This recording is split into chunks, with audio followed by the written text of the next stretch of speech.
on a little bit more fuel here.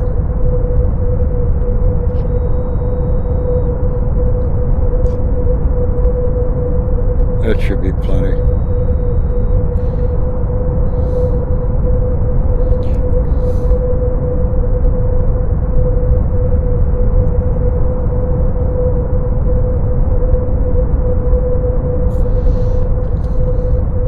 Arm our seat, and we'll taxi out.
Use the runway even though we're going to do a vertical takeoff.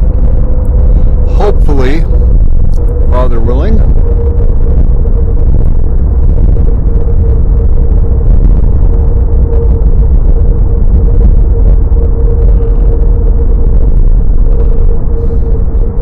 How long we'll hold that heading as we're going down the runway just depends on what kind of performance we're getting. If we can, we'll turn off early and head off in the other direction. And we're cleared for vertical takeoff, everything, so we'll go ahead and do that.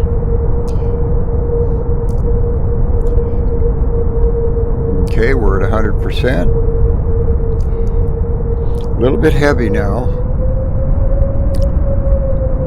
Let's, flaps are down, gear is down. Okay, that's fine.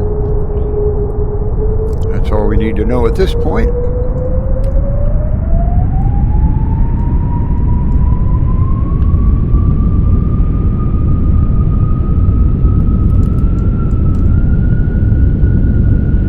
There's our vertical takeoff. We're on auto mode. 40.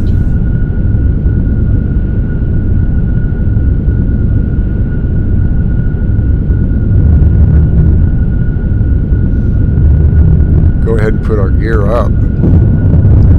It would do it automatically, but right now I'm still working with that, and I don't know if it'll take it up automatically for sure at this point or not. Our flaps have retracted to 20%. Flaps are up. Gear is up. Acceleration is underway. Take a light roll.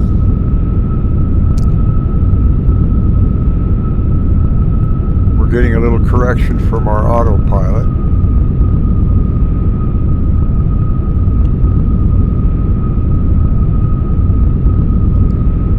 The autopilot is fully functional all the time, but not enabled. Why that is at this point a mystery, because the autopilot for 11 is not recognized by 12, and so I'm having to use the 12 default, and we'll see how that works. It's kind of iffy.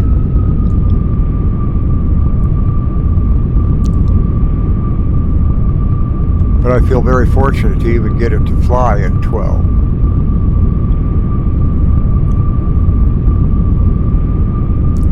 Coming up on 400 miles an hour,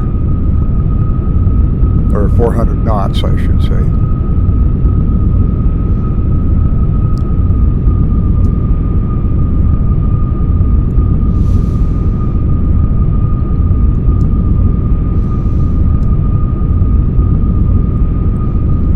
Getting some tail feather shaking, not too bad at this point. It's calmed down quite a bit since I've been fiddling with it.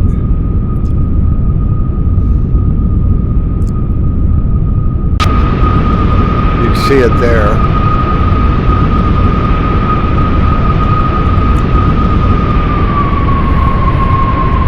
Dropping the throttle seems to help a bit.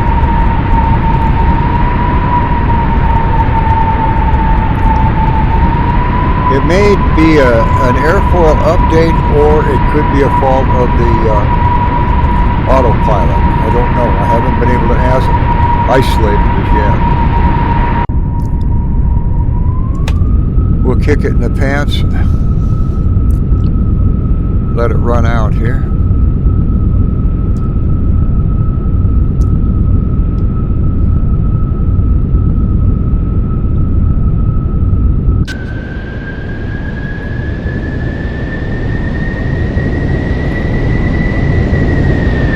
Doing pretty well there.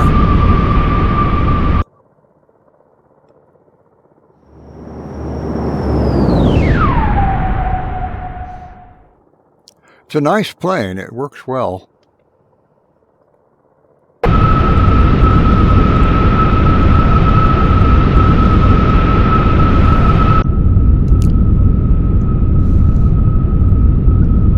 Now at 530 knots, or well, 529, now it's down to 498. It doesn't really seem to increase or decrease, so I don't think it's a speed association. I really think it's autopilot associated.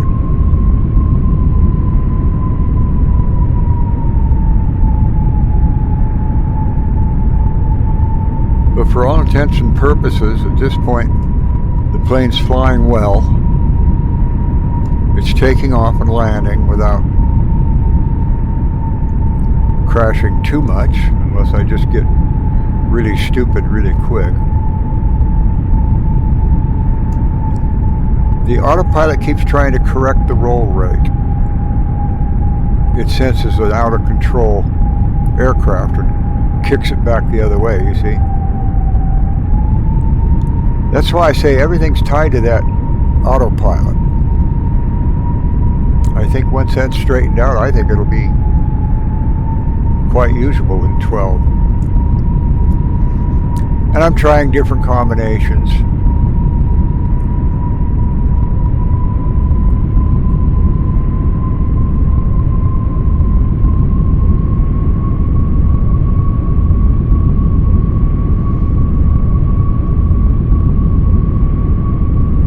But under normal conditions, you know, it performs well.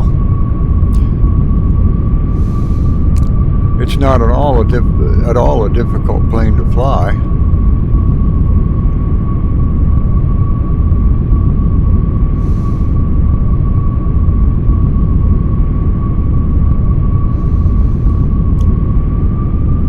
It doesn't display any favoritism to taking a set one way or the other.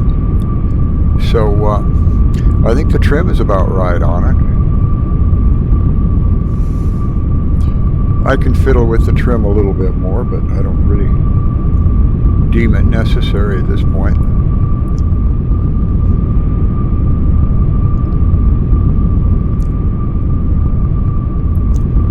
It's kind of a nice cruise.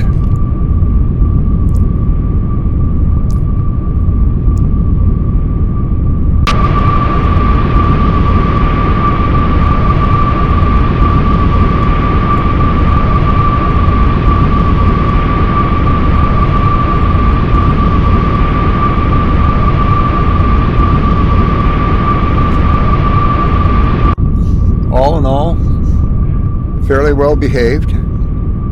That's a civilian airport we're flying over. This is Anderson Air Force Base up here that we took off from. It's on the island of Guam.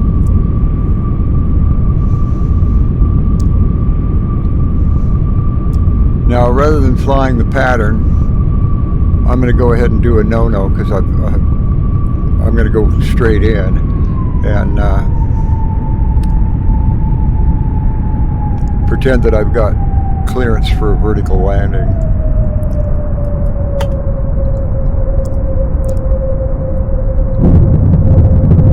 Gear coming down. I'll start my flaps.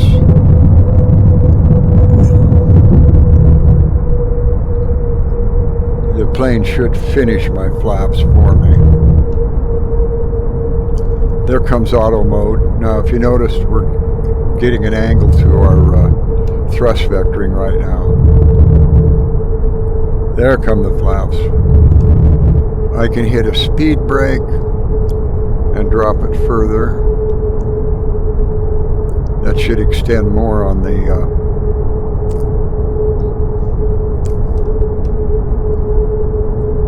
thrust vectoring. Okay, we're at 125 knots now. I'm going to increase the throttle slightly. 500. There, we're at 100 on our vectoring.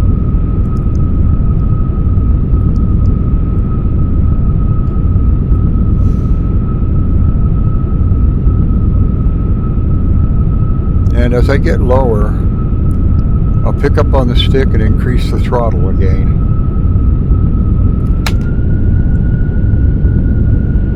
And that should set us right on the runway.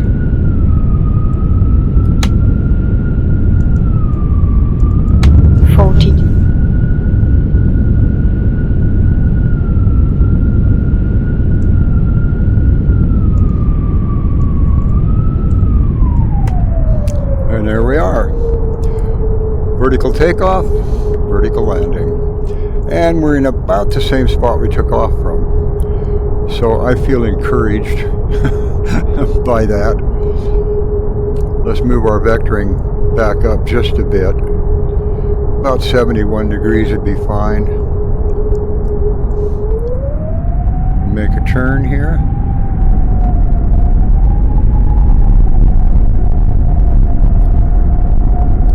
And that's the X-Plane 11 version of the F-35 on 12 with certain modifications to make it work.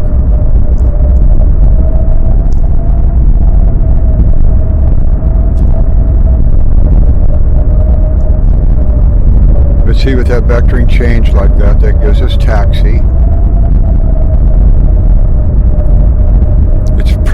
It's pretty well behaved. You should have seen it when I first started with it. It was just crazy. I couldn't get anything to work. Couldn't get it to come online. Couldn't get it to idle below about 50. And now I can idle it all the way down to like, I don't know, 14, 15, 16, doesn't matter.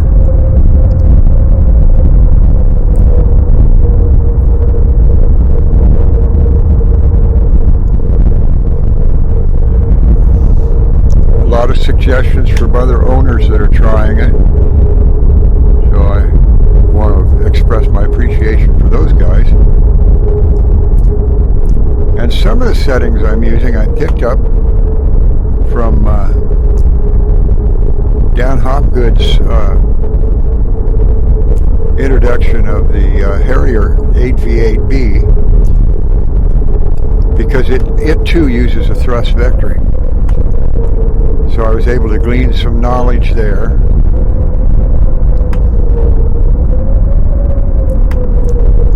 I may put in tail feathers off an F-14, or not an F-14, an F-16, because they're very similar, and the layout should be very similar. So I may try that, I don't know.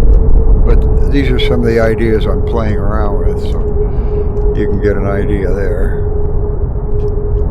Anyway, okay, now that we're in here, we'll push our stick forward, set our park that way. and open the canopy.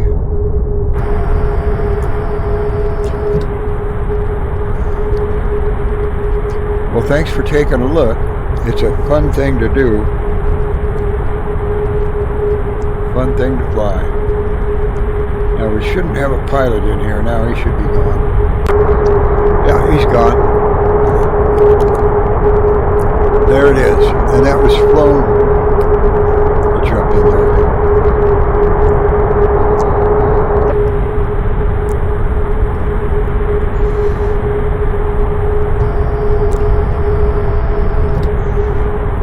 And we were flying in X-Plane 12 with a MetaQuest 2 VR headset, and it seems pretty amicable towards VR. I can't get the HUD to work, or HMD to work.